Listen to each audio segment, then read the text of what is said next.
Ill Production.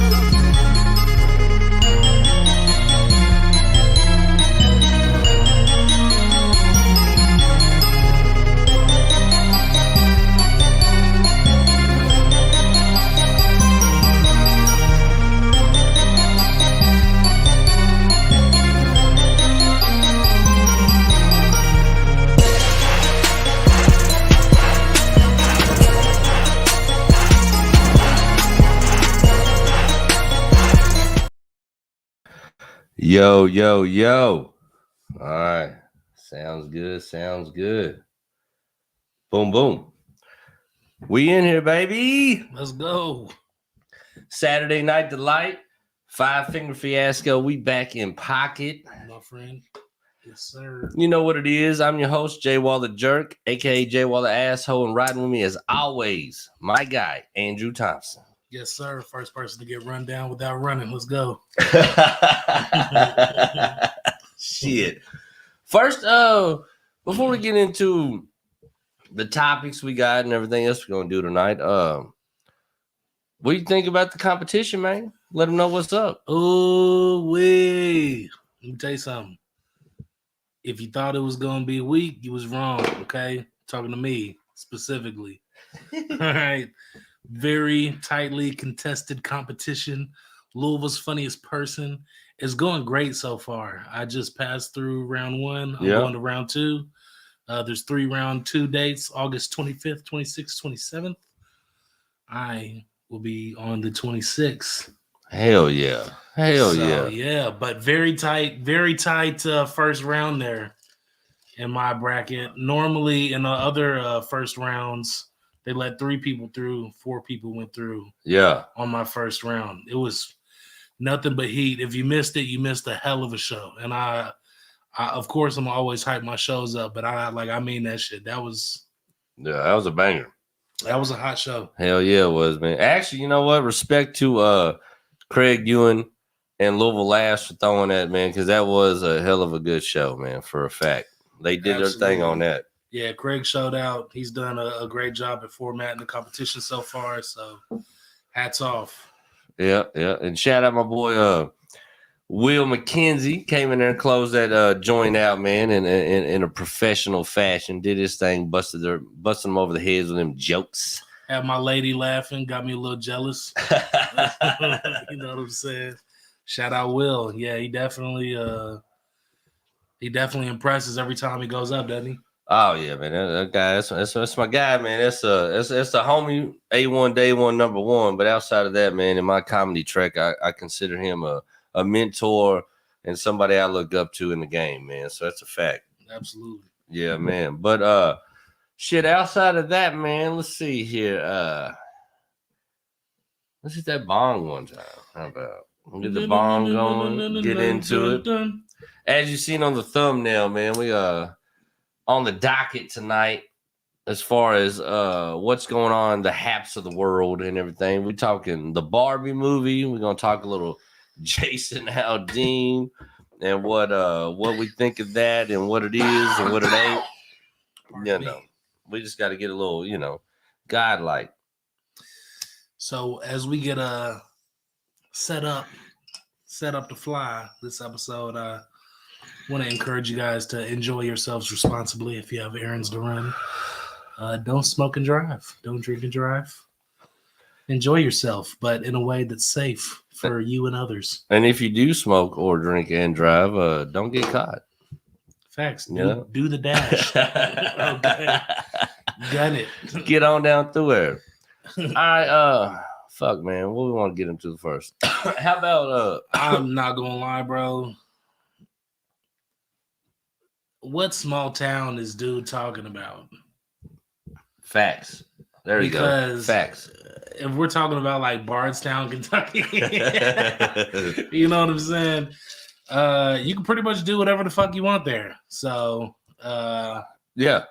Yellow Springs, Ohio, that's it's a small little town that you would think be like a little piece of shit country town. Not piece of shit, sorry, my country folk. A little country town that ain't got a lot going on. But it's like this itty bitty little town in Ohio that's just super eccentric, hippie, liberal. But it's definitely a small town in America.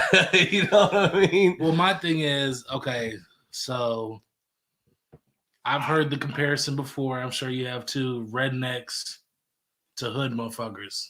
All right. Yeah. Like the trailer park is the hood. You know what I mean? So if you're talking about a bunch of yippies doing wildly illegal things, hey, shout out to Marco in the back. Yeah, that's my dog. We got him. He's in Guantanamo Bay because he don't know how to act right. He's not being hurt. He's vocalizing because he missed his cue.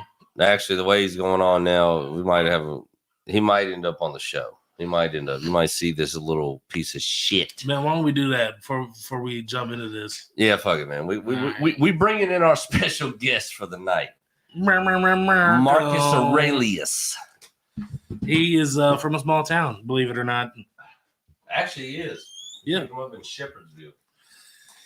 There's another one, Shepherdsville. A lot of crazy shit going on there. What's up, dude? There we go. Big Marco on the move right here. About to tear the whole studio down. Hold on.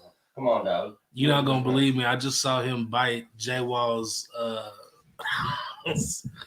saw him bite his arm, but he didn't. Wasn't nothing to bite. All right, look. There's your shine time, dog. Look, you on YouTube. You're a legend. You're a legend, man. You got it. You got to figure it out. He's tweaking. Now get your ass out of there. Get your ass on somewhere, Marco. Turns out, old Marco doesn't like Jason Aldean either. No.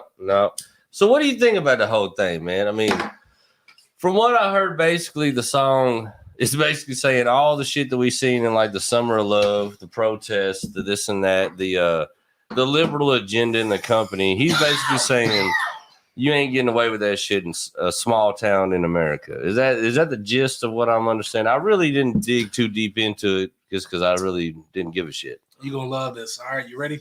Yeah. I think it's a conspiracy theory. Oh, I'm with it. I love them. I think it's a cover-up for some other shit that's going on in the world. Granted, I guess you could say that about anything that's like wildly ridiculous. You know what I mean? Yeah. But the only other reason I could see him doing that is to get his name talked about, because there's no such thing as bad publicity at this point. Right. And honestly, as far as I know, I think the last time his name was really all over the papers like this was the Vegas shooting. You know what I mean? Hard to top that. Right. So might as well offend everybody. Yeah. And my thing is, I think actually, here, let me see if I can pull them up here. I think I have the lyrics somewhere. Just so we can see. Talking about burning flags and fucking doing like normal stuff in Pakistan. But, see if we can get this pulled up here. Oh, no, I can't read none of that. Let's see if we can get something going. Let's see here, folks. Hold on. Bear with us. I just want to see what the uproar is about exactly. Because there's shit that to be mad about, and there's shit that they tell you to be mad about. You know what I mean? All right, this ain't going to get us where we want to be. Anyways, fuck that shit. All right, so but I'm thinking basically the gist of it. Oh, hold on. Let's see here. Literally, the gist is just a super conservative white guy saying some super conservative white guy shit. Yeah, that's on all a global platform, and people are just like, no. Well, to me, like, isn't that part of the country? You know what I mean? There's part of the country that feel that way, believe that way, probably love that song, probably like, yeah, not in this goddamn town, boy. I'm telling you, you ain't never gonna do this shit in fucking Hardin County or what the fuck ever, you know what I mean? It's like the polar opposite, fuck the police. You know what I'm saying? It's like, fuck the people the police arrest. Like when, yeah. Like when they came out, it was wildly talked about, you know what I'm saying? And it wasn't all positive. Yeah. There was a fair share of negative. Right. So this isn't going to be as big as that, and it's, I don't think, as controversial as that. No. We probably got till the end of this weekend for this to even be a thing to talk about. Yeah. If that. Yeah. You know what I mean? I think that everybody that was gonna listen to it probably has already. I think you're right though. I think this is just a grand smoke screen for something else. Because apparently there's a courthouse that he's in front of in the video that a so-called black man got hung in front of the same fucking courthouse. And then he's got all this pro-America, small town ass kicker, fuck the liberals agenda messaging in his shit. You know what I mean? Yeah. Funny thing is the timing. We haven't had a police shooting yet, but we're in an election year. We haven't had mass protests for this or that. When you say we haven't had a police shooting, what do you mean? Well, like we haven't had one that like got people in the streets. We haven't had a George Floyd or nothing. We haven't had yet. a pivotal police brutality. We haven't had one that like in unison brings people out in droves. Yeah. You know what I mean? But it's funny how like things like this kind of like bubble that same like animosity in the country. You know what I mean? Like that race baiting, us versus you, left, right, white, black, country, city, rhetoric. You know what I mean? But the funny thing is, we're like I said, we're in an election year.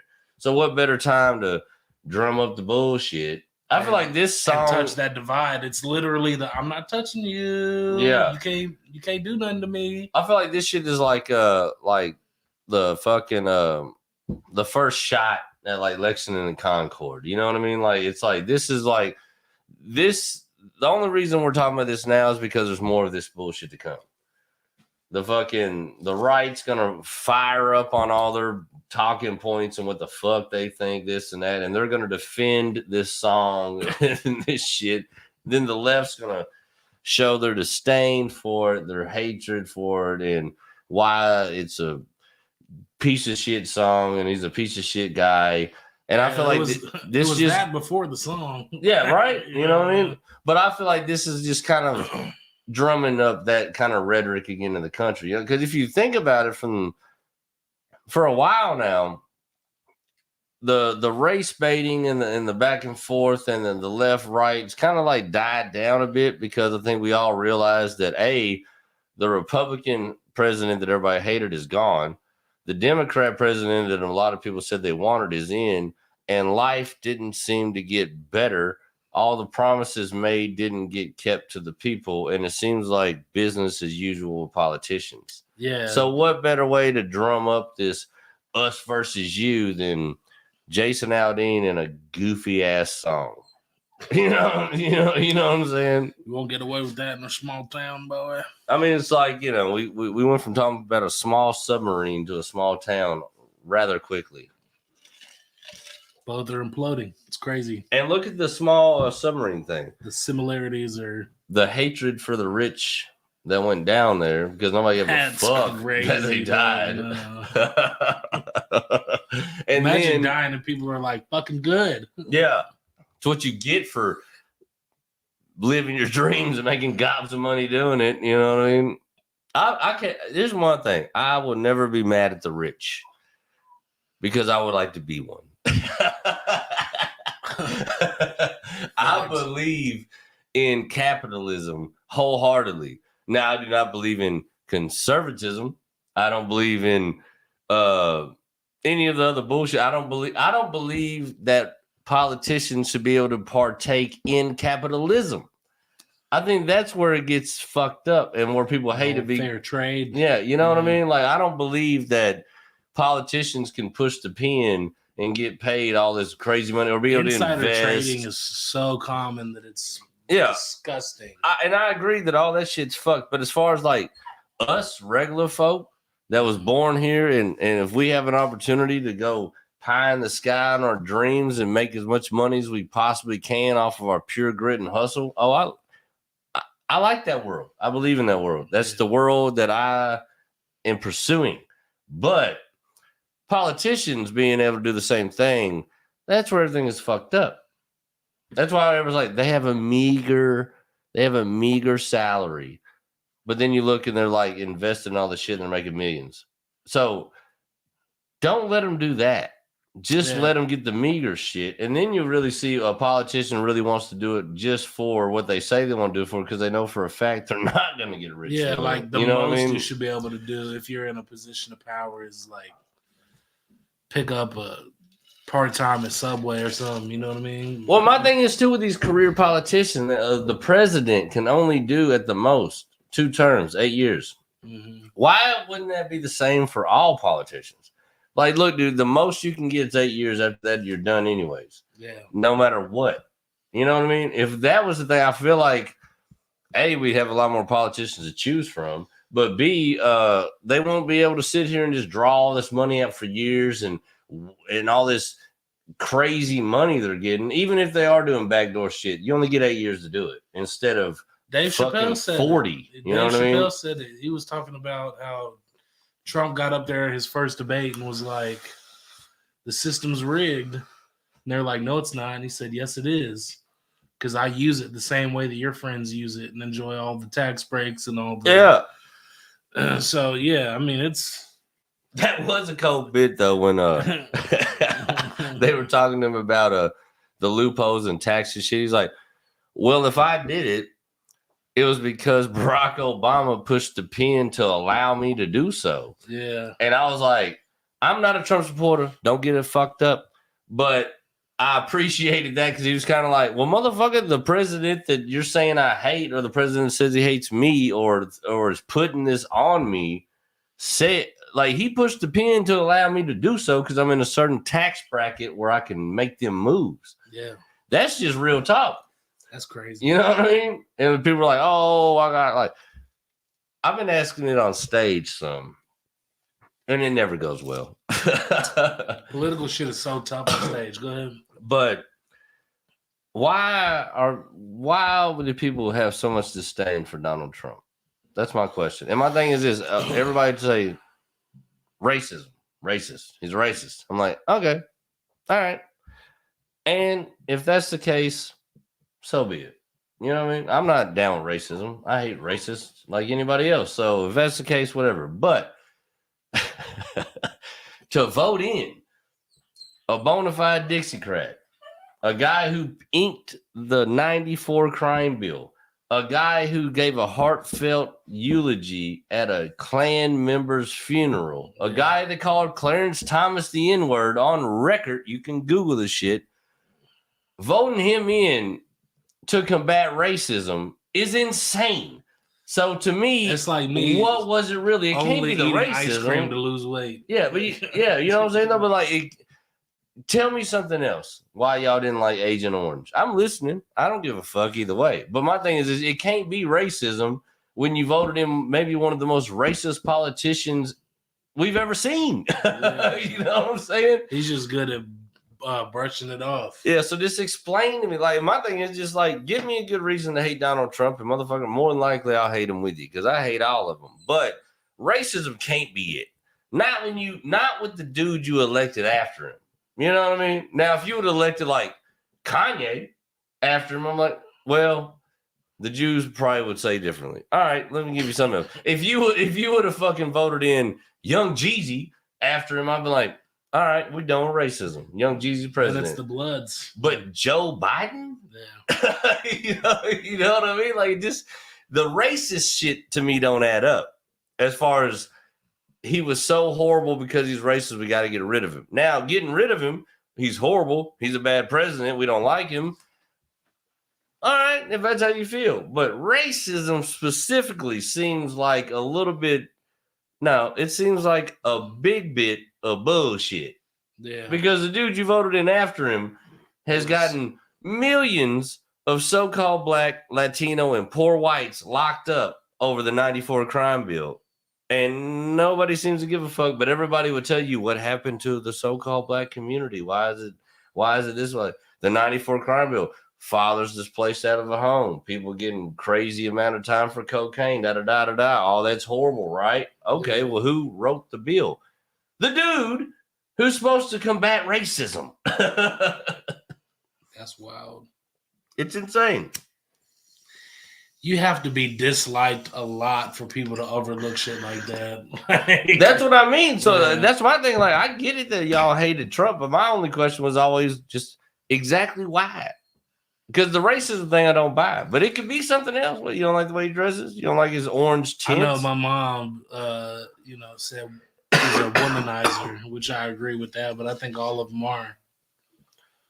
I mean, their own way. Bill Clinton getting sucked Obama down. wasn't, but he even got Obama has sex appeal.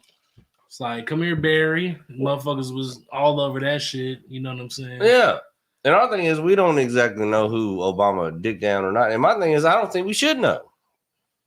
I don't care about the president's placement of his cock as much as I do his placement of his fucking But you definitely cannot values. say grab him by the pussy on there. Yeah. Grab him by the pussy's bad. Sniffing children not. You know what I'm saying? The shit don't add up. But I would like to make the disclaimer for myself. I don't like none of them, man. So if you're looking at this like, oh, you're a pro-Trumper, you're full of shit. If you're looking at this, you're like, oh, you're pro anything. If you think I'm a pro any kind of political party, then you're dumb because I'm not. If you're watching this right now and you're like, that dude in the blue probably has hypertension, I think you're right. I'm taking and absorbing an amount of salt on a daily basis. Oh, we're fighting for our lives over here. Speaking of salt, to leave that in the background. Yeah. Let's talk about popcorn. Let's talk about the movies. Let's do it. So the movie that everybody seems to be raving over right now, Barbie, dressing up for it, going. Do you hear the dog? Now he's crying because he's in here. He went from crying because he ain't in here to crying because he. You see YouTube.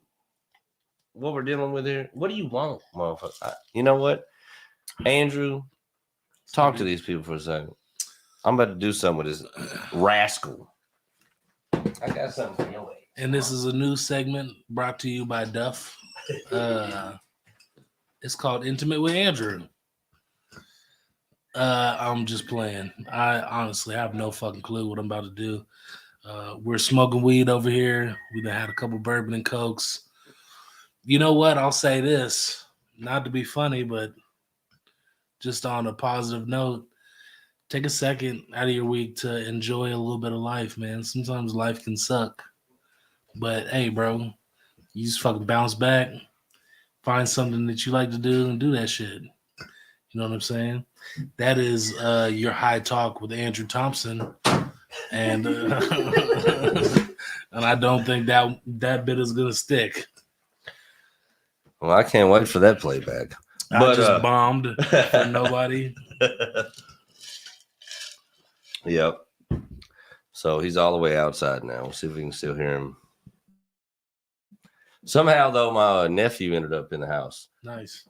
The dog ran upstairs and I heard Marco stop. I was like, who the fuck is in the crib? And I look and he's just sitting there getting harassed and humped by the dog. Damn. What's wrong with dumb kids? You know what I mean? Why would you just lay there and get humped? You can't just hump somebody. Oh, just lay there and get humped. Just let the dog just wear you out. Oh my God. Pink thing all over your pajamas. Who wants that? Sticky pajamas. Oh my God. Stop it. Oh my God. Oh my God. Please don't. Get off of me. Just kidding. Why is that out? Put your rocket away. Who are you,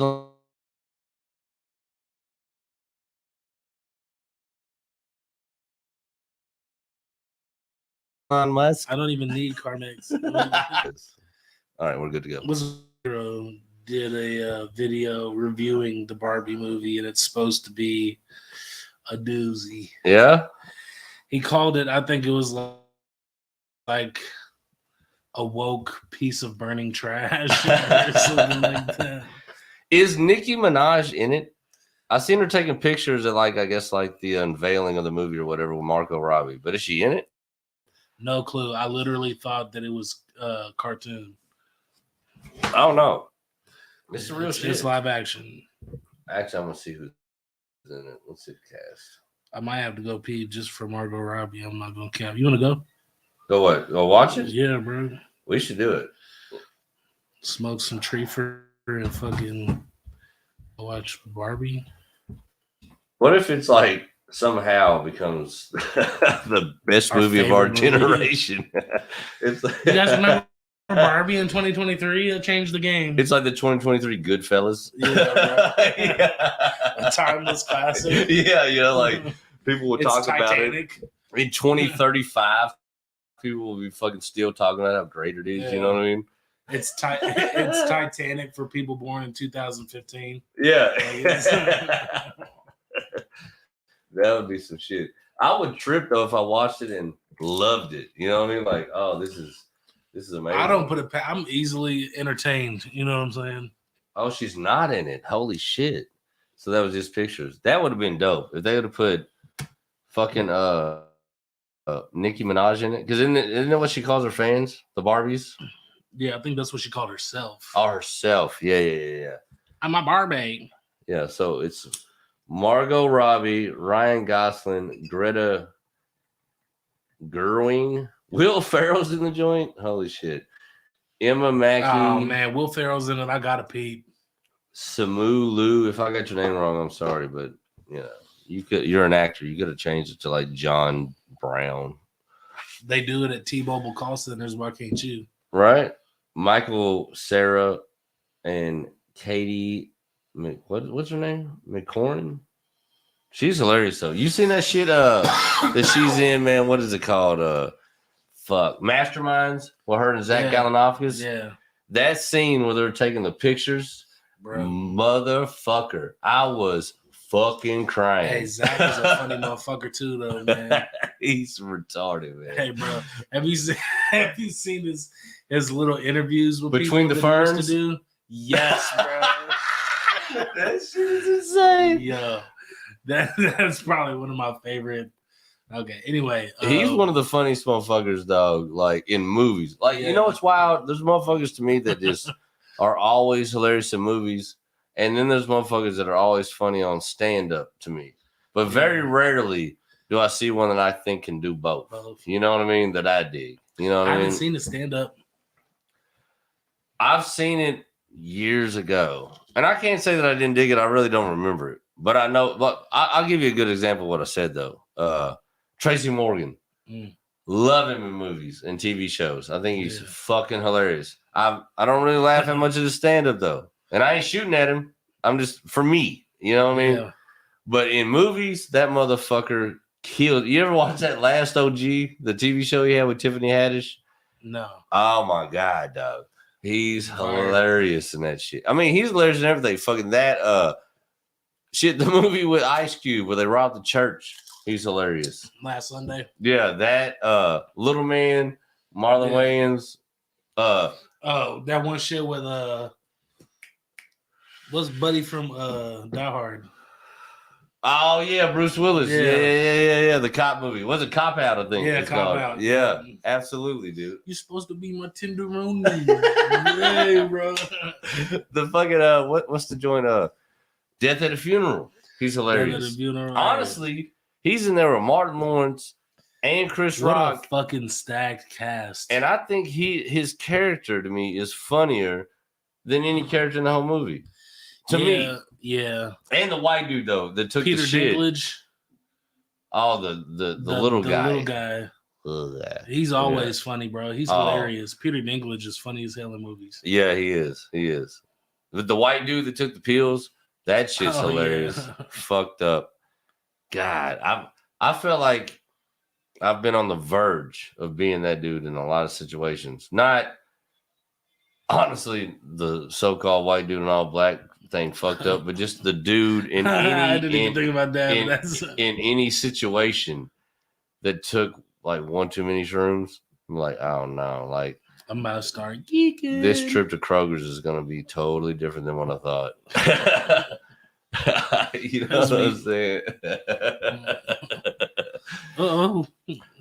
I tell you what the funniest shit is. What's that music gonna run back in there? Yeah. Man, my family, my unit disrespects the studio so bad. We got music, we got dogs, we got a nephew running around. Just we don't buck. own the rights to anything you hear. Nothing. And it's Sam Smith too. You know what that means? Yeah. When you leave, my wife's going to sleep. I'm fucking dead. Oh shit. All right, so Barbie, what do you think the allure is of it? Why do you think everybody's so fucked up about it? I think because it was such a major culture icon.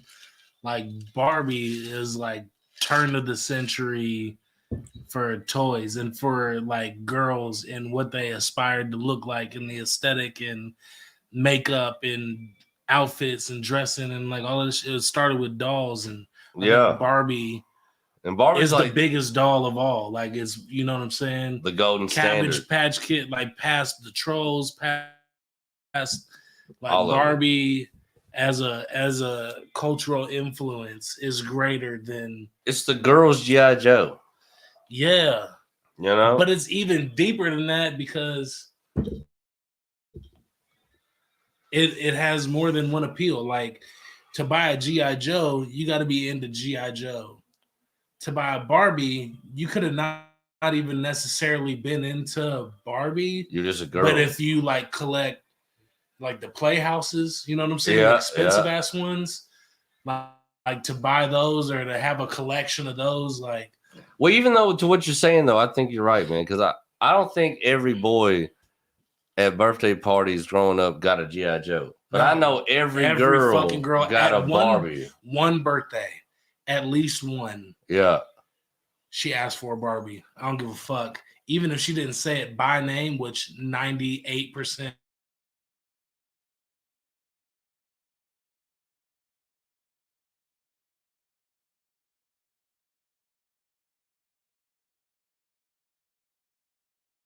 is in. People are loving the whole WWE shirts. They're loving the da-da-da. Exactly. Case in point, and I'm not even gonna lie, I'm obese and blind, so I didn't even see what kind of shirt that was, bro. But I just know a dude that just paid $300 for a vintage, like original Randy Orton shirt. Oh, there's no way. So, A, because I would never pay much for a t-shirt. B, Randy Orton out of every wrestler. Get the fuck out of here. Well, now because he's considered like the greatest of all time now. Why? I'm weird because of his reign. It's you can't relate to him. Yeah, the way that you relate to the other ones. Exactly. And I think that's why this is so huge, is because Barbie has such a firm grip on its niche in the market that somebody that's 5 could have the same interest in seeing it as somebody that's 45, 55 when they were a little girl in Barbie. Yeah. The new Barbie came out and they wanted it. So and it if has you think about appeal it, to all of that shit. And they're touching the nostalgia of the biggest spending consumer in America, which is the woman. Yeah. Because if you think about it, they buy all the shit and they love a fucking Barbie, so they're gonna go see the movie. And think about what this is gonna do for Barbie. Think about this Christmas. All the Barbie shit getting bought off of the back of this movie. New Barbies that look like Margot Robbie. Not only that, but parents taking their kids to see it because they want to share that with them, because that's like a piece of their childhood that they're wanting to pass down. So kids who may not be acquainted with Barbies and shit like that, their parent might be like, oh, fuck, introducing to them. You know what I'm saying? Next thing you know, they're like, hey, let me get that Malibu bust down. Right. You know? Absolutely. Malibu buster. I almost guarantee you, off of this movie, we're gonna start seeing chicks pulling up in drop tops painted pink. I almost feel like we're gonna see that on the streets. Like it's not gonna be safe to be a guy in the passenger seat of any car. No. You are kin. You are targeted, my brother. Yeah, your headrest gonna say kin. Yeah. You're going to have to put on one of them, what do they call the ascot, tied up on your neck. Look like Fred from Scooby-Doo.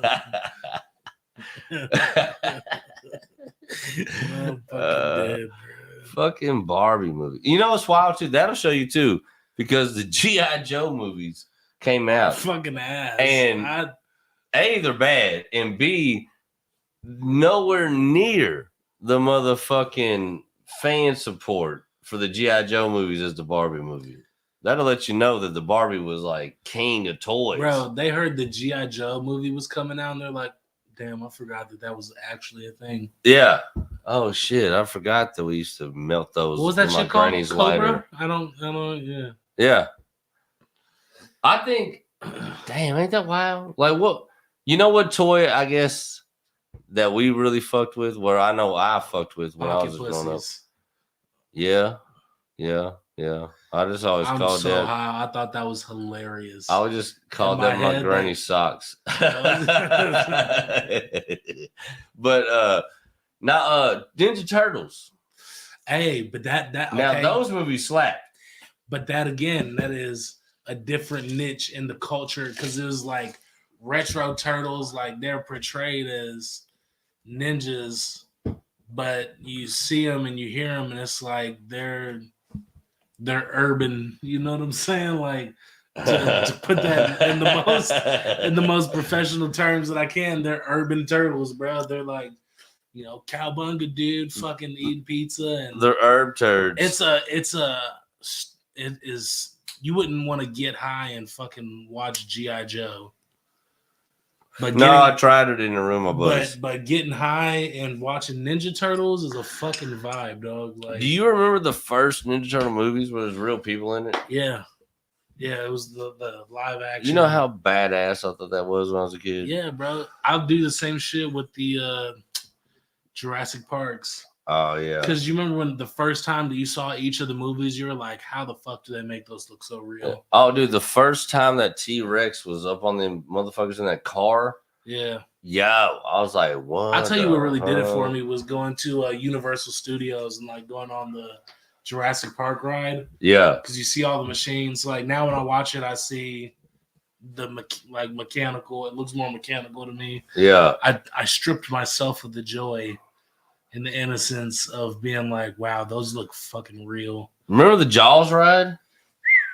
Yo, I love this. And I was so heartbroken last time I went and they turned it all into Harry Potter World or whatever. But I understand that Harry Potter World, they're just making money. You want to talk about a franchise, bro. Harry Potter World. Have you been there for the Harry Potter shit, like in Orlando? Oh my god! I wanted to though, bro. Everybody got on the drip. Yeah. Everybody got a wand, and they got a drink. It's like some kind of like it ain't, but it's kind of like a root beer float, but it ain't. Butterbeer. Boom, that shit. Lines round the motherfucker. They got a train to take you from regular Universal to the joint, and they got screens for the window. So when you're on the train, you seeing Harry Potter shit like you really going to Hogwarts. That's fire. Dude, these motherfuckers get ridiculous for this shit. And they got rides. And yo, they got a Hagrid roller coaster. When I tell you wildest shit I've ever done on a roller coaster, my guy. Wildest shit I've ever done on a roller coaster, my guy. See, I can't get on a roller coaster, Brad, because think about it. If we're sitting next to each other and they lower the armrest thing to keep us in. Yeah. We're going to get like one click, and it's not going to keep you safe. You just got to sign a waiver. Be like, if I fall out, it was me. We're going to go up to the top. Our thighs are going to be touching. It's going to suck. And then we're going to hit that first loop. Yeah. You're going to slide out of that motherfucker. They're going to be so busy trying to unstick me. We're going to get you together, dog. All right, bro. We'll get you a couple salads, get you on a treadmill. A couple salads. Get you chasing chickens in the backyard. Hey, man. Chase some fried chicken.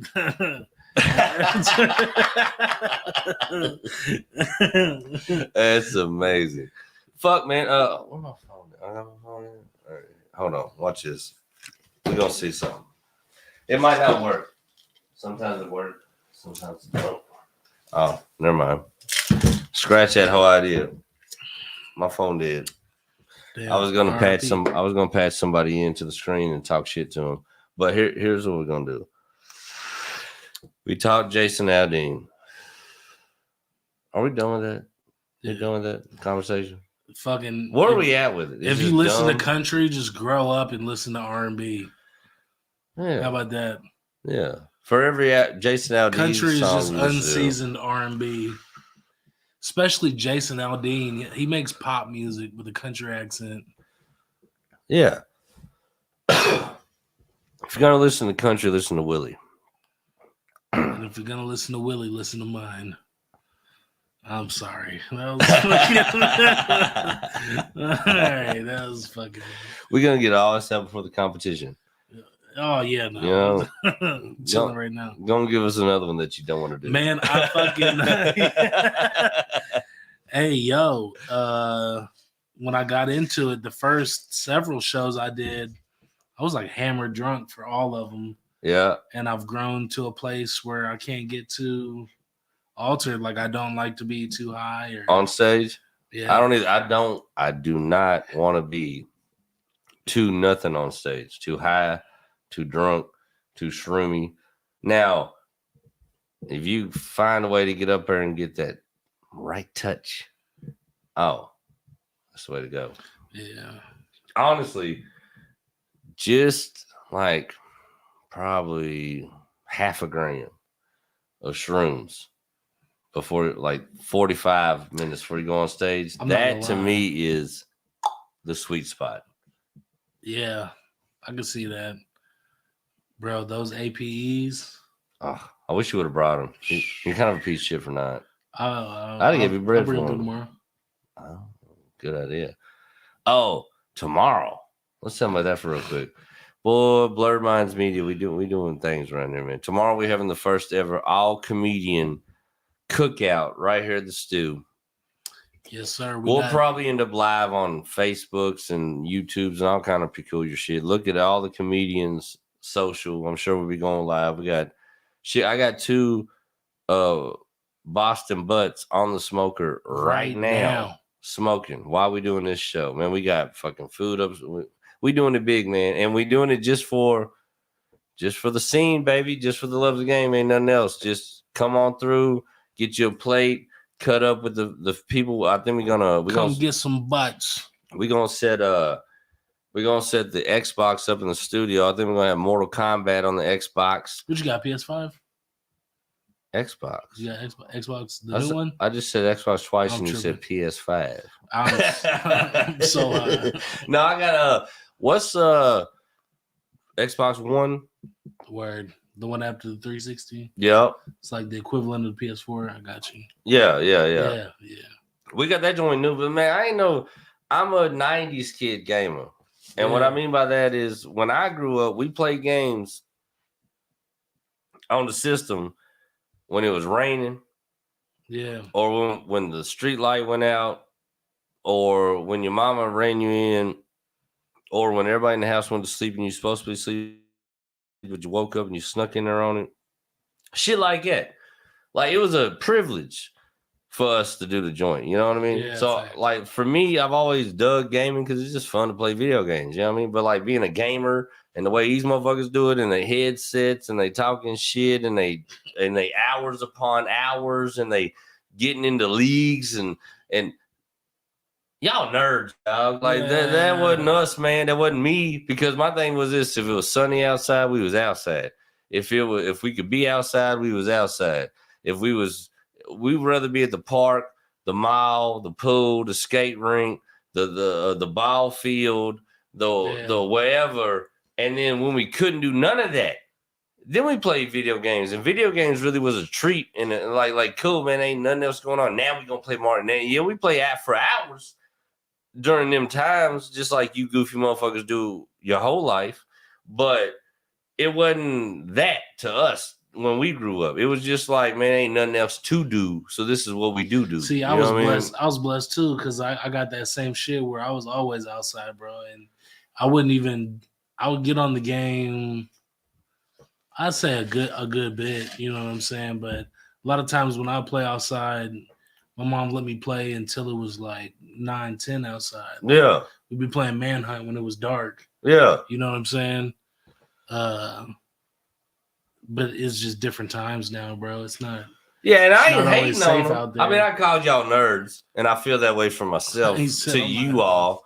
But in the reality of my brain, you know what I mean? Like, I ain't mad at you. I get it. Like that's what you did. That's what you into. But for us, it was just like video games is something you do with video games is something to do when there was nothing else to do.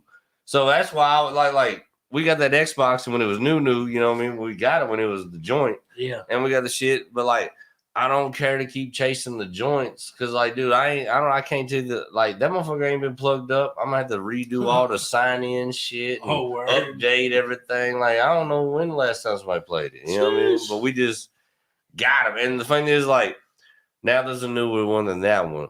So probably the newer one after the new one, I get that one just so we be updated for a couple years because I don't care like that. Like, but I'll sit down on one day like hungover and I'll play GTA. Yeah. Or I play Call of Duty. Like, I love playing the joint, but like it's the new GTA is supposed to be crazy. Did you ever play Saints Row? Yes. Oh, the first one, the first two, boy, that was my shit. Yeah. I almost like that shit.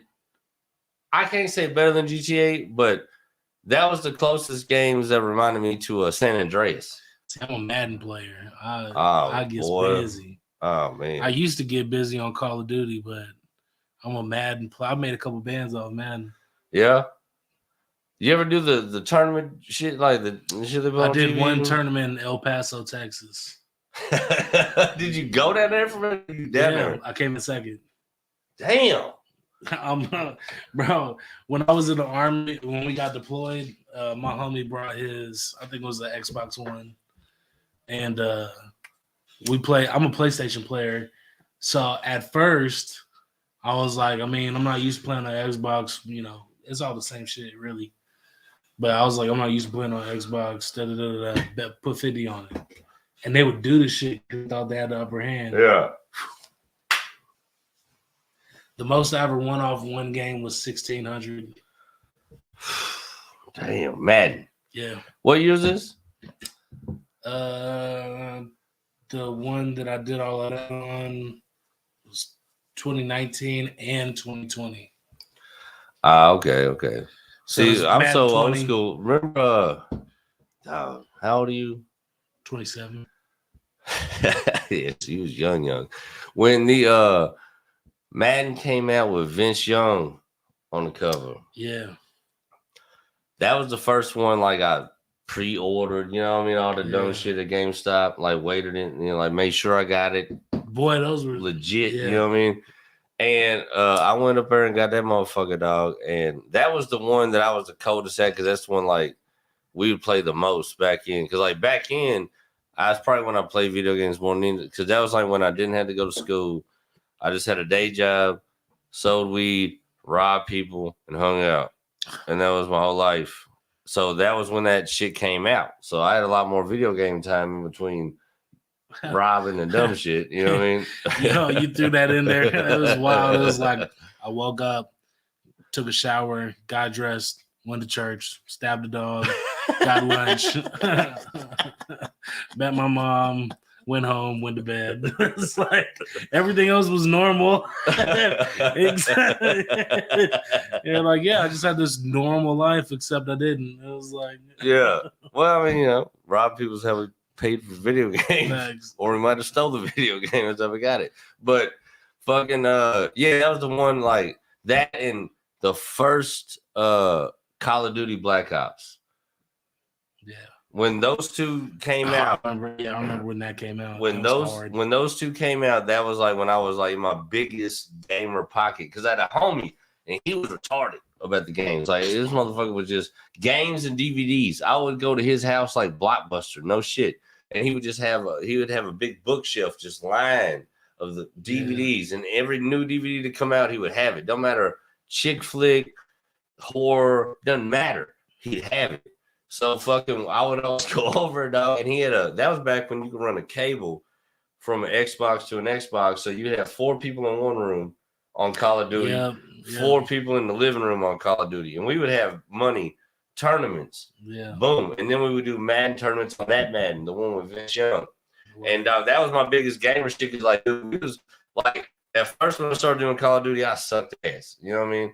It take me a minute, especially to get it. You know what I mean? I got to figure out where to put my knee to get the bottom left trigger to hit it because I ain't got no left hand. And then I gotta figure out the left hand so I ain't just like when I hit the thumb, like the joystick, my dude ain't just going hard left. I gotta figure out how to drive him with my nub. It take me. That's why I fuck with Xbox. The controller for me with one hand was easier than the PlayStation controller. Yeah. This was a little bit wider. I could like navigate it on my leg a little bit. So that's why I fucked with it. It wasn't nothing to do with nothing else. But I would be so mad if I lost to somebody with one hand just to be It'd be like losing a race to a dude with a prosthetic leg. Like, bro. It's like losing an I Spy to I'm hurt. That's hilarious. Losing an I Spy to a blind man. Ray Charles. Losing a donut eating competition to a diabetic. I would believe it though, man. Those little motherfuckers can eat. But what were we talking about? Oh yeah, so that was. But we were in pocket back then. I'm talking about this is our ritual. We always working for a plumbing company. We work all week. Friday, we get off work. We go straight to the mall. We get some gear, and we go try to get some numbers. And then we go to everybody's respectable homes, take a shower, put on the gear you bought, go to the homie's house, start at the motherfucking video game tournament, put money on it. Everybody showing up. The next thing you know, this motherfucker here got the coke. This motherfucker here got the blow. The motherfucking coke and blow. That's the same dude. This dude got the coke. This dude got the weed. This dude got the couple freaky chicks that work down the road here. This motherfucker got coupons to Applebee's. You know what I mean? Everybody came with something. So everybody there put some money on and play video games for like an hour or two. Now probably like 2 or 3 for real.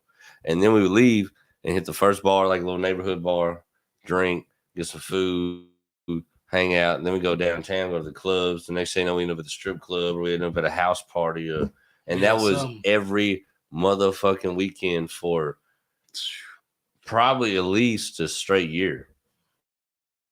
Because, like I said, that was when that Call of Duty Black Ops 1 dropped, and we was on that joint. You know what I mean? That shit was fun, dog. Yeah. Man, thinking back, dog, that shit was fun. Like, I ain't mad at, like I said, I ain't mad at the gamers, man, but I just ain't got time for it, man. I ain't got time to sit there. Because my thing is, well, what we be doing, if I got time to sit there and play this video game, man, I can make a motherfucking a reel. I can make a flyer. I can make a video. I can make a commercial. We can do a podcast. You know what I mean? Like this shit right here is my video games. You know what I mean? So we digress. We're gonna have video games at the cookout tomorrow. And damn, that's where the whole conversation started. It is. I do got the Mortal Kombat though. You ever play this shit? The new one? I have. I'll be blood mashing. It ain't the new one, I'm gonna guess. I got a couple years. Was it X?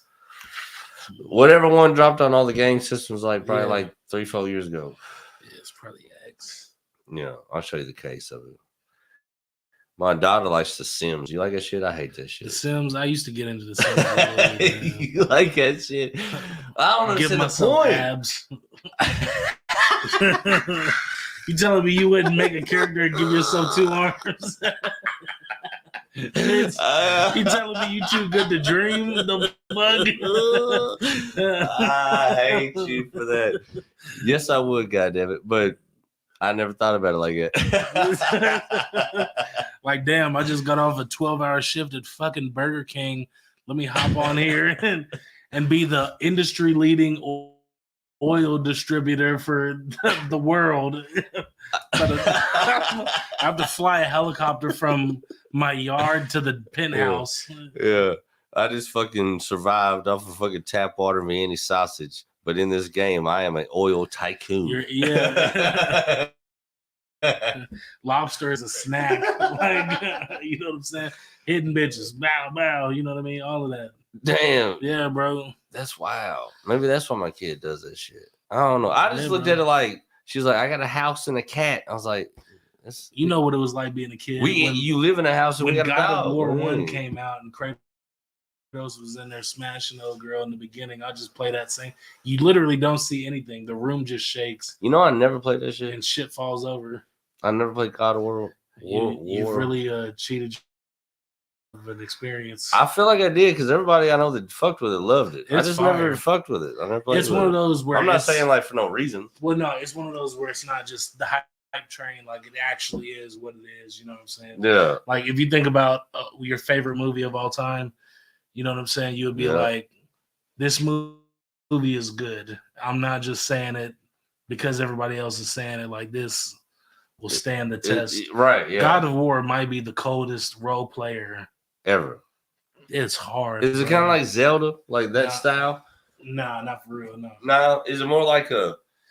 You just how you do it? Like you run over and beat people up, or you gotta do the like, you know the one shit where it's like, well, first you get the treasure chest and you gotta talk to the nymph and all. Is it all that bullshit? No, I mean it is like a story. You know what I'm saying? So it's like, but the character development is crazy. So Kratos was a general for the Spartan army, and then his wife gets killed, and her ashes like consume him, and he becomes like this fucking what is it, a demigod, or you know what I'm saying? Yeah, like like that, like the dude in 300. Yeah, bro. So he just starts going crazy. So the first one is like carnage, bro. He kills like everybody in his village. That might be what it was. He killed his own wife and kid, and his rage because he killed so many people. The story of Chris Benoit? Sorry, go ahead. When your contract fails. Damn. Video games, man. That's a wild turn we went down tonight, but I dig it. It's going to be drinks, games, and butts. You know what's fucked up? I got one of those NESs. Remember when that came out? It had like all the old Nintendo games loaded up on it already, and you just plug it into your TV and play it. You know what I mean? The NES. Yeah, NES. It came out some years ago. I got one. I thought I was like, fuck yeah, I got Contra. I got Mike Tyson Punch Out. I got motherfucking Mario 1. All this crazy shit. I was like, let's go. That's dope. So I get the motherfucker. And I don't know if it was it or not, but I'm scared to death of it now. Because I had a TV. And I went to turn it on one day. And the TV did some weirdo shit. And then the TV never turned back on. And I was like, damn. I think that NES fucked my TV up. But I don't know for sure what happened, you know, but I'm scared to death to put it on any of my TVs now because I'm like, dog, if that's what it was and it fucks up one of my TVs now, I'm gonna be a mad motherfucker. You know what I mean? It's best to play it safe and do it on somebody else's TV. That's what I'm thinking. I'm gonna ask my like, you want to do an NES party at your house? I'll bring the game. You remember? I don't know. When I was a kid, man, you know what was dope to us, man? Like every now and then you meet a cool motherfucker, have like a basement. Yeah. Or a motherfucking garage. A finished basement. Full of arcade games. Yeah. Remember that shit? Have the driving games, all the golden tee. Motherfucker have a pool table and a couple games and like a bar. That was the joint, man. And to me, I still think that's flyer than just having one game console and a flat screen. Yeah. I don't know. It's more like physical, you know what I mean? It's like it's right here. You got to play it right. You got to stand up here and do the joint. You know what I mean? Like Blitz. Remember Blitz on the joint? Boom, boom, boom. I love that shit. Go get on fire and just fuck everybody up. Oh, that was dope. Doctor, come over. What was Did you fuck with arcades? Did you go to skating rinks and shit? Do all that shit? Man, I couldn't skate. I'll rephrase that. I cannot skate to this day. Could never skate. But did you go? Like, was that a joint when you was growing up? It was popping, but because I didn't skate, I didn't go. Because what was y'all shit when you was growing up? Like, did y'all? It was skating, Robin's Roost and shit. Yeah. Specifically Robin's Roost, bro. It used to be popping Friday nights. It'd be fat. They filled Robin's Roost the fuck up. Yeah. Every Friday night. I didn't go because motherfuckers would leave me to go skate, and I'd be like, damn. That's crazy. I got all my homies in the skating. Like my mom, back when she grew up, was a speed skater. They had that shit like races and Mm. shit. And she grew up with the owner's kids of Champs.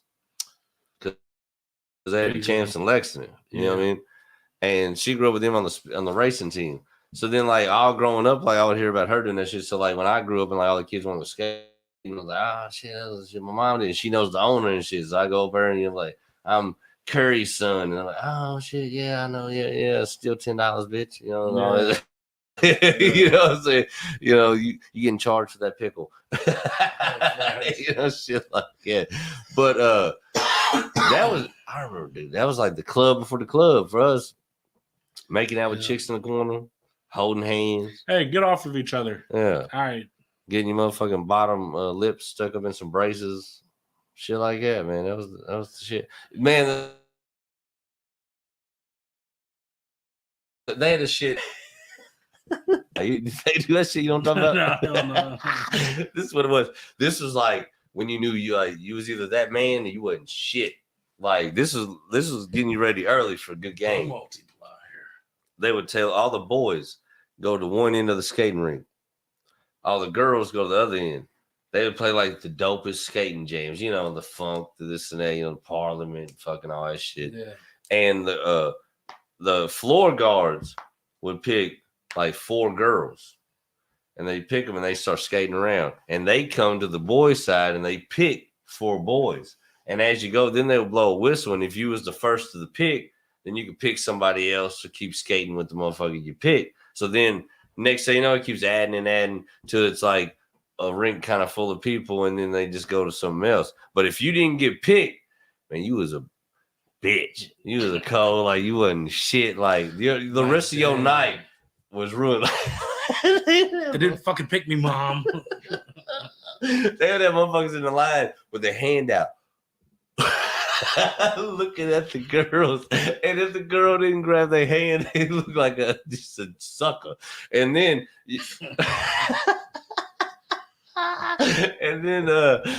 behind the line, there was an open space, and that's where people do what they call toe jamming. You know what I mean? Shit. And that was like they do like the little like sequence dance shit on the skates and all this intricate crazy shit. You know what I mean? And it was a whole vibe, dog. It was wild, man, growing up, like doing shit like that, like the multiply. I remember holding my hand out and not being shit like rollerblades and like a bow cut. And so a whack ass outfit with like little like fat boy titties and shit. And then I remember getting my game right and getting my hair right and getting the right skates and learning my shit. And then like a bitch grabbing that hand, dog. I was like, yeah. I'm about to make out. I'm about to make out so hard with this girl with the braces in the corner. It's ridiculous. You know what I mean? And then crazy shit is, dog, my first job when I moved to Louisville was working at the Champs on Linden. Oh, was it? Because the owner of it killed himself. But There you go, guys. His brother was the owner of the rink. That was good for you. Yeah. Well, the owner of the one in Lexington was his brother. So he moved up there to take over the rink because obviously there was a hole in the staff. You know what I'm saying? So I started working for him. Like when I moved up there, I found out about that because my mom hanging out with his son and shit. Like my dad hanging out with his son, his wife and shit. So she's like, Joe's running the shit. Anyways, I call him, I get up there. Man, it took me all the way back because the wild thing is they tore down the skating rink I grew up in and they built a whole new complex upstairs, just a laser tag, and they got mini golf and all this bullshit. You know what I mean? Champs? And the one in Lexington. Oh, word. And they got a whole bar. Like it's wild. That's crazy. But it ain't the one I grew up in. It ain't the same. Yeah. But when I walked to the one in Linden, that's the exact motherfucking floor plan of the one I grew up in. So I walked back into my childhood. Like I walked in that door, I was like, whoa. Like it was wild. Why am I getting erect? Yeah, right. Yeah. I'm trying to find a 40-year-old mom with braces. I'm like, yeah, what's that? New job, If you affordable health care. Yeah, if you come in here with pigtails on and some babas on your motherfucking skates, it's on, bitch. Yo, the wild thing is, I had this hot ass mom with like 4 kids when I first started working there, run down on me tough. And I was just looking at her like, you are so irresponsible. Bitch, I am a grown man working at the skating rink in a halfway house. You got 4 kids. Like, why the fuck would you want to talk to me? That is insane. Your kids. Having said that, thank you very much, and I'll take that. What's that? Yeah, but I was just looking. I was like, you are wild for that. What like, did I'm Jim gonna take Carrey say if on I the take you on a Grinch? date, they're gonna have a dollar menu. That is the fact. What did Jim Carrey say? He was like, "Good kid, bad judge character." Right. You had that shit, man. It ain't bad. But shout out to Mike Tyson. yeah, man. Give him some love on the joint, man. Put it on the camera. All right, Mike Tyson vape. Okay. Yeah. If you're gonna be irresponsible, do it with the champ. Yeah, all nicotine and ain't none of the good shit. But Mike Tyson vape, boom, Tyson brand. The shit hits good. It's actually, from what they say, it's got 1,000 more puffs than a Mr. Fogg. That's not me saying that. That's what the distributor that gave it to me told me. So if that's Mike fake news, himself said it. then and let me tell you, I didn't from say somebody it. that knows what tastes good, this shit is delicious. You know, delicious. I tell you what, I wish you had the other one I had, frozen banana. That flavor is insane. Look at us doing ad reads for a company that'll never give us a check. I don't need a check. If I could just meet Mike, that'd be cold. That's honestly somebody. I don't know why I got talking about it, but somebody asked me about kind of like, is there a celebrity that you really be like fanboy over? You know what I mean? And I was like, Mike Tyson, dog. Like, if I met Mike Tyson, I'm like, holy fuck, that's the greatest boxer of my lifetime. You know what I mean? Arguably. Like I remember the history of and watching Muhammad Ali, and he's undeniable in his footage, and I love him in his shit talking, his banter, his whole persona was dope and everything. But for me growing up as a little kid, growing up watching shit pay-per-views and watching like most elite athlete of that time, it was Mike Tyson. I got lucky. It was Mike Tyson and Mike Jordan. But Mike Tyson in that ring in his prime was fucking undeniable. There's just something that, he was not a person. Like Mike, when he first came out and started, not like he was, motherfuckers with professional fighters were scared to go in the ring with bro. And the ones that weren't scared got knocked the fuck out in like the first round. Yeah. You know what? To this day, I haven't seen any other footage of professional fighters who said my whole career is on boxing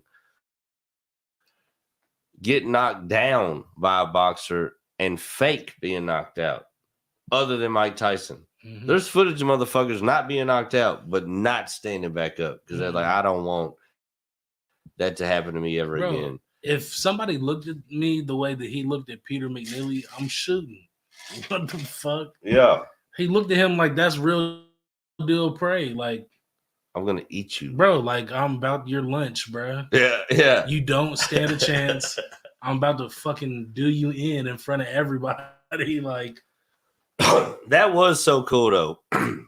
Of the lucky of me being born when I was born though, because I got to see Tupac, Biggie, Tyson, Mike Jordan, Michael Jackson, all at their like pinnacle. You know what I mean? It was a wild time. But the wildest thing is about that is after that whole rush and flood of greatness and tragedy and everything that came with all that in the 90s, like, it's really hard to think about something doper than that afterwards. Oh, and let me not forget the Wu-Tang Clan. That whole scenario growing up to me was like the dopest shit I've ever seen in my fucking life. Yeah. You know what I mean? But it's wild after all that. When you look, I think, you know, it's funny. Like I never understood like older people be like not liking the music that we dug or the movies that we dug or the style. I was like, I don't understand. You know what I mean? Like, I understand. But like the older I get now, I look at it, I'm like, damn, like that's I wild, hear you new know? shit. I'm like, buddy, that shit's trash. But yeah.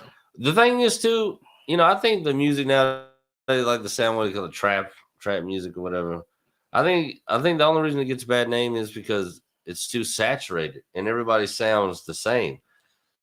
Back in the day with the boom bap and the fucking West Coast and the emergence of the Southern rap, like everybody was individuals. You could tell the difference in everybody who was rapping. You know what I mean? And now it's not that trap rap is not a good sound or the beats ain't dope or people don't have dope shit, but when everybody's so similar in style, All talking about the same shit. It just kind of becomes like motherfuckers and selling dope. I just throw it out like Ludacris. Name somebody else that you could say sounds like Ludacris. You know what I mean? Like people were individuals. Busta Rhymes. Name another person you'd be like, oh, that sounds like Busta Rhymes. You're not going to. Method Man. It's distinguishable styles. You know what I mean? Like in personalities. You know what I mean? And boom bap 90s was a thing, was a style, was a sound, but nobody really sounded so much the same. You know what I mean? Like just like the Southern run, like Outkast sounded vastly different than UGK. I will say Eminem sounds a lot like Cage. Oh, I'll tell you a hot take I got. It's not well, just my opinion, I guess. You ever heard of R.A. the Rugged Man? Yes, bro. I honestly feel like that Stolen Valor or that his whole career, dude. But I honestly think that like if he didn't get blackballed and he got like a good mainstream push, I think that would have been the guy that everybody was talking about when and how they talk about Eminem. Yeah. You know what I mean? I just feel like I feel like he had the talent, had the style, had the versatility to do everything that everybody said Eminem did coming in, but he would have done it in the fucking 80s. You know what I mean? Like, so, but I always try to get people hip to him because like everybody wants to put it on like Eminem, like, oh, this is like one of very few so-called white MCs that can actually rap and really do this shit for real and is dope and respected amongst the things. It's like, no, I mean, like, R.A. the Rugged Man's a person too. Like, you know what I mean? And my thing is, I ain't trying to put it on a white rapper. I'm just saying, like, everything that everybody would have put on Eminem, they would have put it on R.A. first. You know what I mean? Because he came out first. But of course, he's a fucking insane, awesome motherfucker. And one of his first songs was "Every Record Label Sucks Dick." And in the time of you needing a record label because you wasn't streaming, you couldn't put it out on your own. You need a label. That was a death nail. But think about how dope that is. You put out a song, every record label sucks dick when everybody needs record labels. That's just when you're like, I'm still going to tell the truth and do my shit. You know what I mean? Facts. Well, and also, wasn't that was a little bit after Queen had fucking done that shit with their label. You know what I'm saying? When Freddie Mercury was blazing a trail for motherfuckers to be like, nah, you need us. Yeah. You know what I'm saying? Like, we're not adhering to whatever bullshit you got in that contract. You need to do right by us or we out of here. You know what I'm saying? So I'll tell you, it was probably a year or two before the whole pandemic shit. But me and my homies went to Cincinnati to watch R.A. Rugged Man perform. Yeah. And dude, that motherfucker, man, he bodied that shit. And you know the dude, Afro? You ever heard of him? Rapper Afro? Afro Man? No, Afro. No. He opened for him and he fucking killed it. And dude, when I tell you we were so fucking shitty when we went to that show, dude, I think we polished a fifth of Woodford before we walked in the bar. And then I know for a fact at the bar we were drinking just Modelo's as fast as we could fucking put them down. Yeah. God, what a good night, dude. Glorious. That's fucking awesome. All right, let's talk about that for a minute, man, while we're on the subject. We ain't done this shit in a while. Let's just run our yams. Yeah. Who knows when we do another one. The good thing is running your yams gay? I mean, I grew up with the references, your yams being the buttocks. Oh, okay. I've been running your ears like running your lips, but Gotcha. pause anyways. Because if you and then you know what, I have heard yams as buttocks too. We are culturally diverse here at Blurred Minds. We are. We treat these circumstances as such. So I think we're just generationally. But no, now that you say it, I have heard yams referred to as the ass. So pause. We're not running any yams in the studio. But we will run our dick suckers.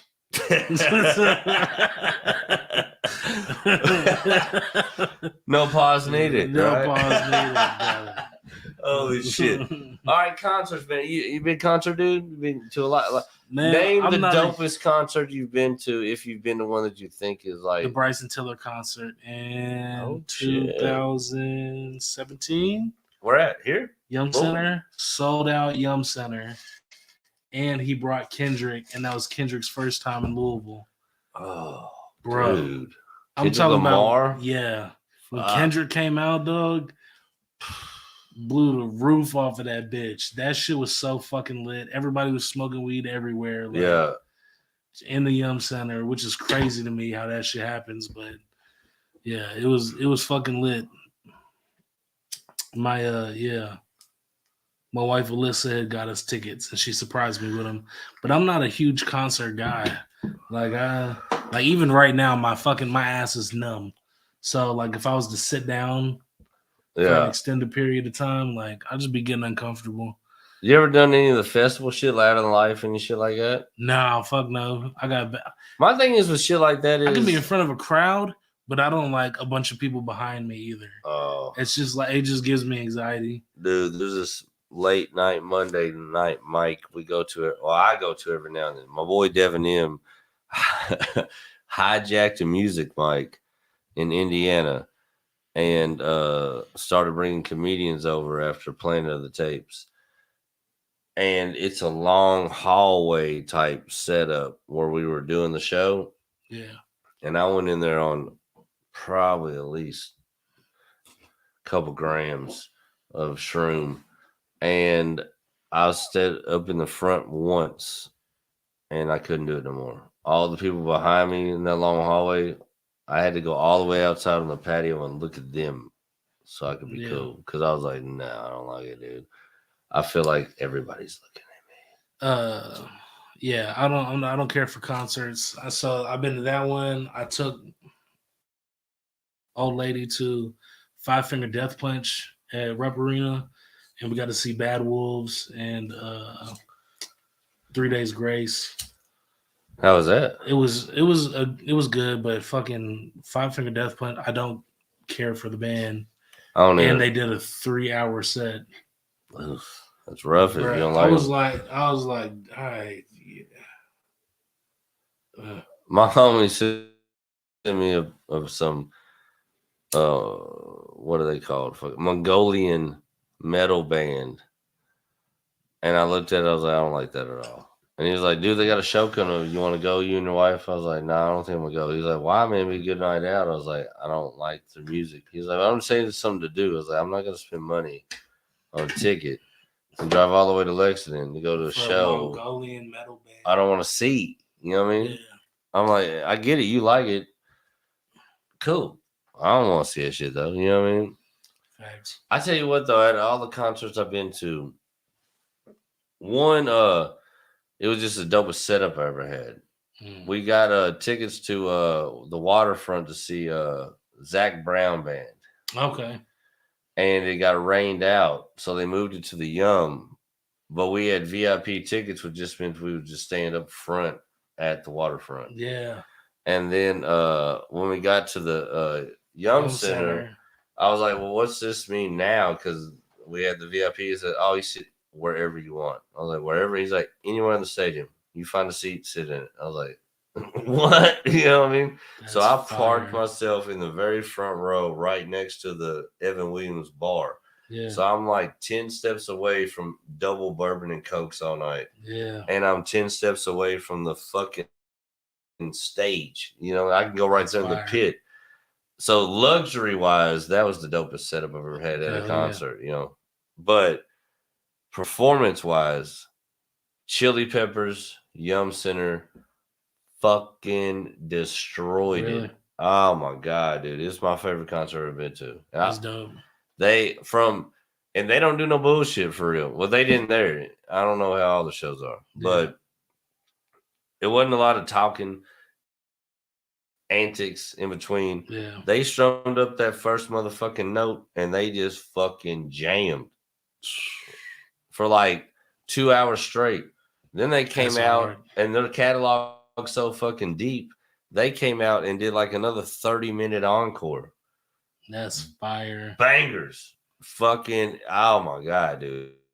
And on that one too, I was drinking double bourbon and Coke. For some reason, that's a concert staple, I guess, for myself. Yeah. But fuck, dude, that show was gnarly. That's fucking awesome. Badass.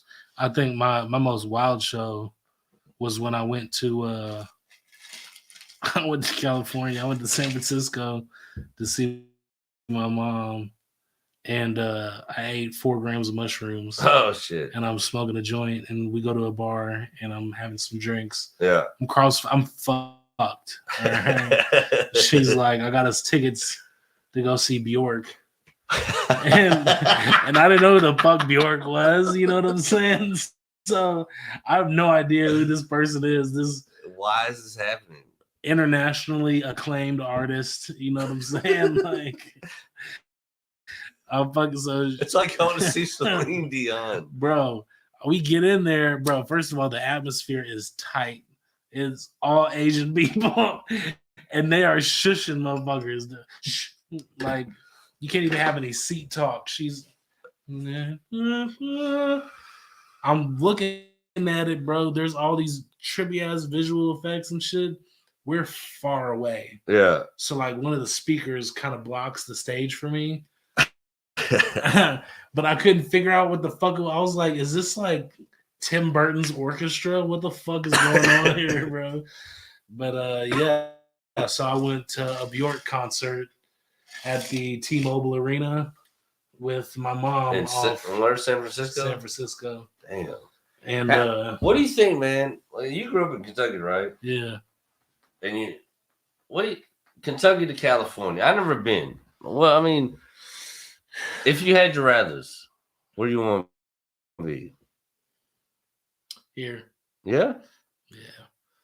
Yeah. So check it out. Why? I love What's Cali, the deal? but first of all, where I was living at, it was crazy expensive. Pacifica, it's outside San Fran on the coast, and it's like a small town. Yeah. So it's like quiet and hustle and bustle, and it's like it's fucking awesome. I love Pacifica. That'll always be a second home. The shit is fucking expensive. It's like on the low end, $4,000 a month for like a shitty apartment. Nice. You know what I'm saying?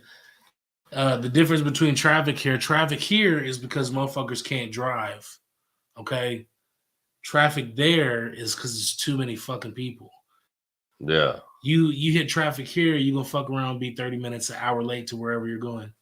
You plan your fucking departure wrong, and you just gonna miss whatever you was doing that night, bro. Like, I've really been caught in traffic like 6 hours.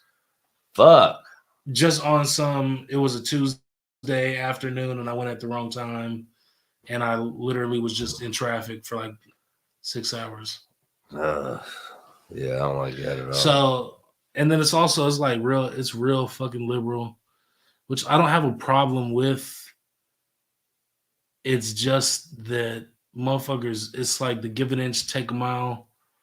I believe that people should have equal rights, regardless of if it's their right to transition to a different gender, or if it's the right to marry someone of the same sex, or if it's to just be a straight white non-binary, you dig. Everybody should have the same rights.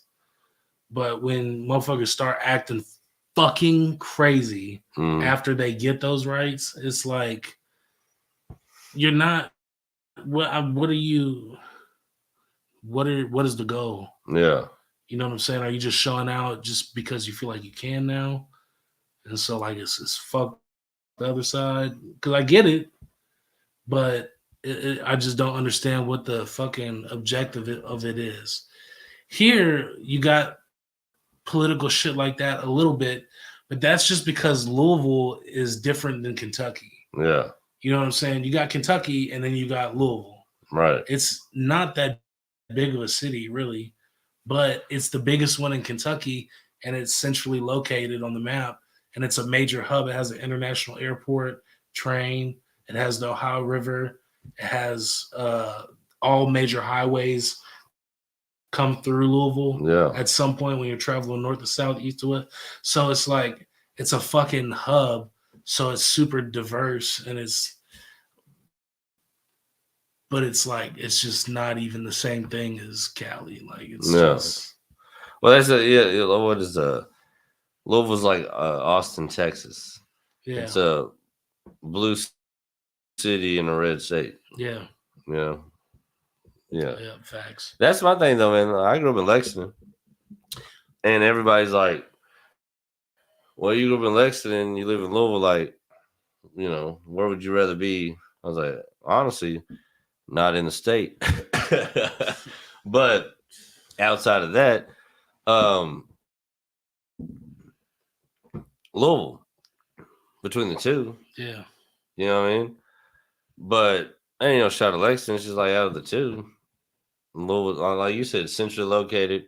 You can get to Tennessee, Indiana, Ohio, Chicago, Ohio, St. West Louis. Virginia. Like that. Yeah. And Bar 704, with what we do, we got now like 10 mics a week at the moment. That's dope. That ain't as much as New York, LA, but for where we at, that's more than most. You know what I mean? Yeah. Like I've been trying to hit up other states right around us, and they ain't not like they ain't got a whole lot of mics. Nashville does though. Nashville got mics like a motherfucker. Yeah. But does. you know what I mean? Like I was asking this one girl that goes to Indianapolis a lot.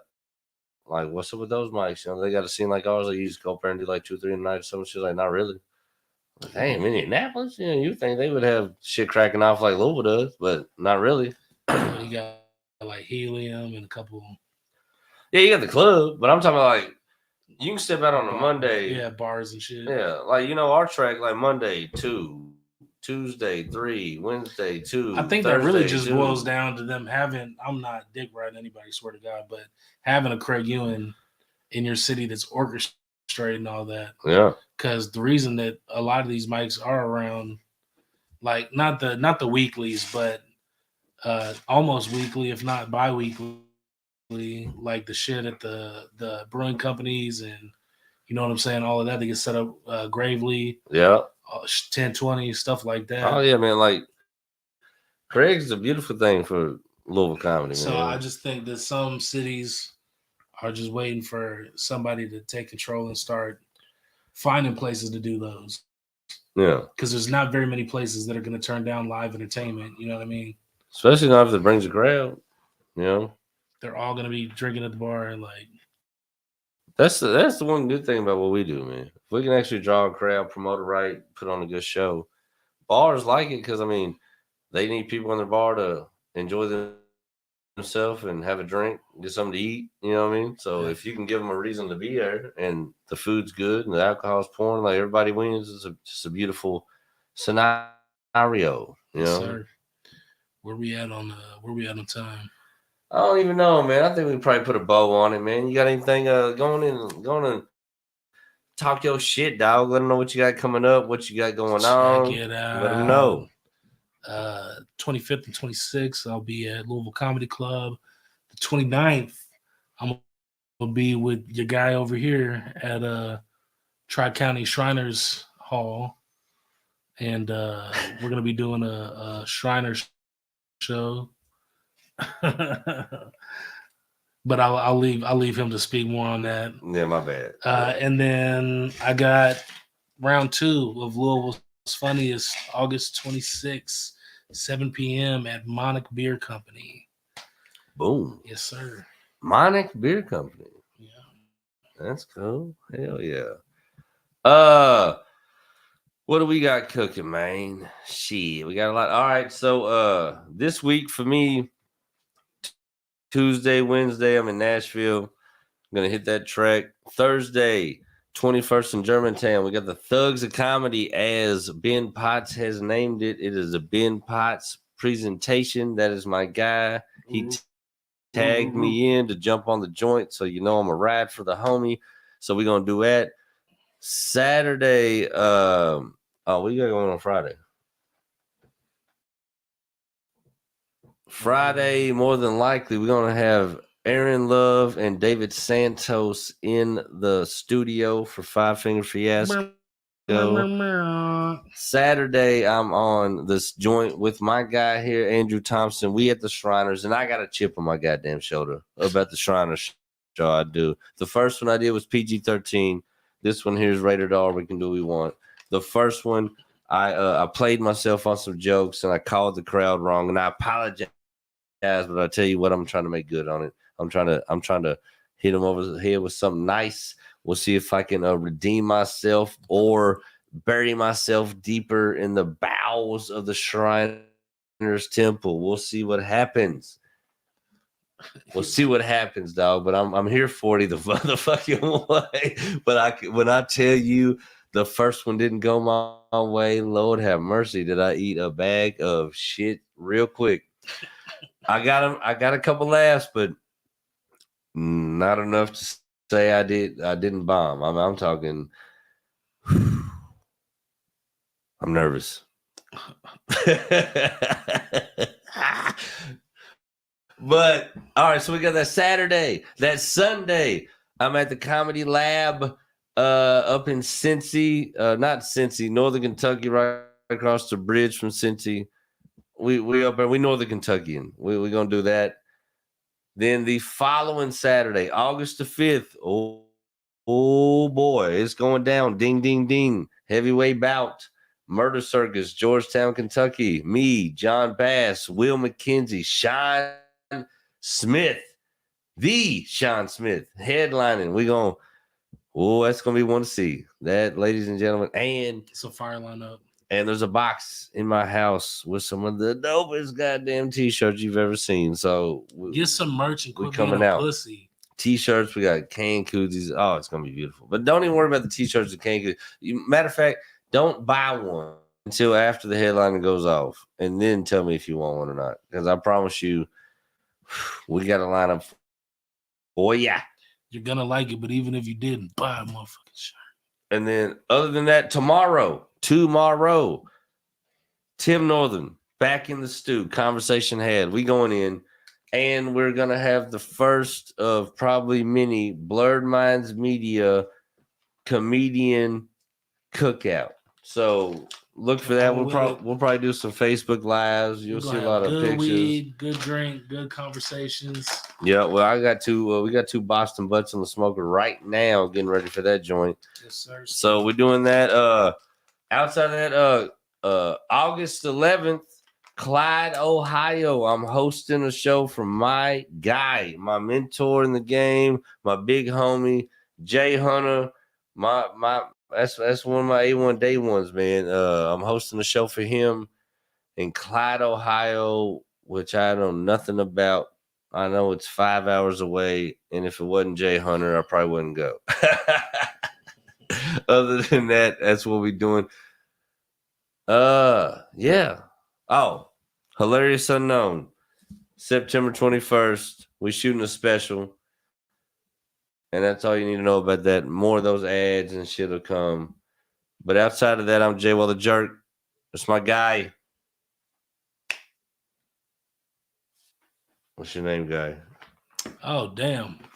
Yeah, I'm fucking high. Andrew Thompson. Andrew motherfucking Thompson. Let's go. Second round of Louisville's Funniest. Holding down the camp of Blurred Minds Media. This is awful promotion. We got his back. If he shows up like this right here, it is a wrap. Round two is gonna be a fucking good one. Don't miss it. Get out there. Use promo code Andrew, all caps. Promo code Andrew. Save a couple dollars when you buy your tickets online. Damn. You know what? And we ain't even gonna charge you for that, Craig Ewan. We gonna promote we gonna promote your tickets for free on here because we rock with you, guy. Man. Shout out Craig Ewan, Louisville Labs, Louisville's funniest. That's dope, man. He put on a goddamn good show. And outside of that, man, I think we're gonna hit y'all with a couple of videos and we out of here. I'm finna go take a bite of this raw pork butt.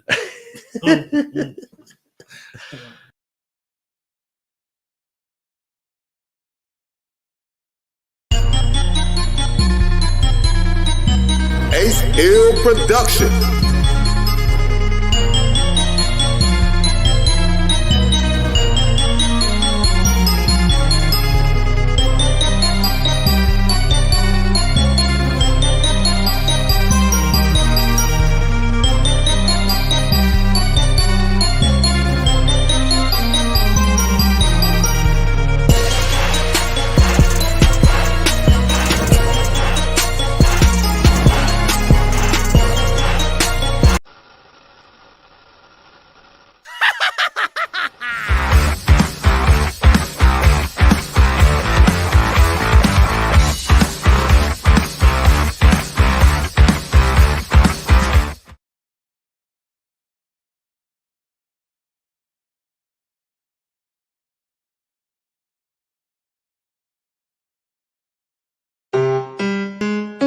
Ace Hill Production.